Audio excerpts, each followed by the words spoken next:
के सवार चलत है जगत के पालनहार। रथ माँ हो के सवार चलत है जगत के पालनहार। बलदाऊ संग बहिनी सुभद्रा, बलदाऊ संग बहिनी सुभद्रा पूजत है संसार।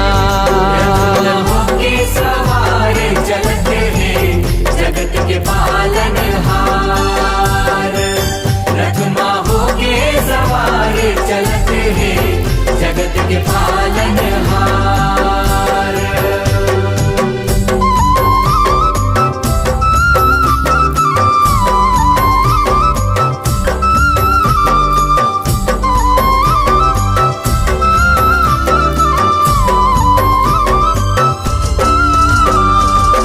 उत्कल जननी के को रामा लीलापन दिखाए। भगतन के दुख पीरा हरे बर धरा धाम माँ आए।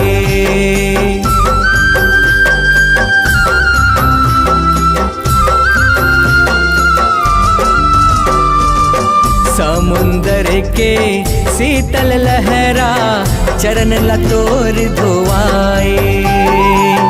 चंद सूरज तोला माथ नवाए धर्म ध्वजा लहराए। जग है अनाथ बिना तोर नाथ, जग है अनाथ बिना तोर नाथ, बहत है कृपा के धार।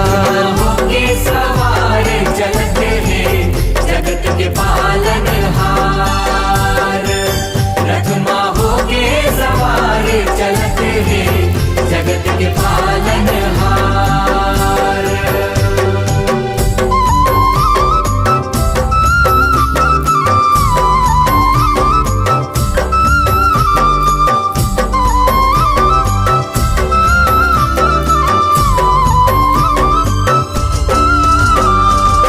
प्रेम भक्ति के भोग लगत है स्वामी तोर भुवन माँ।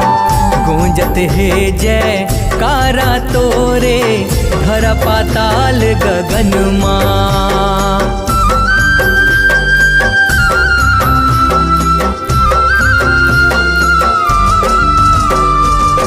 माटी के तन रथ बन जातिस रहित प्रभु मोरे मन माँ।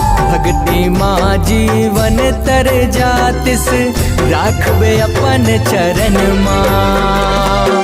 उत्सव है उल्लास के भगवन, भक्ति और विश्वास के भगवन छाए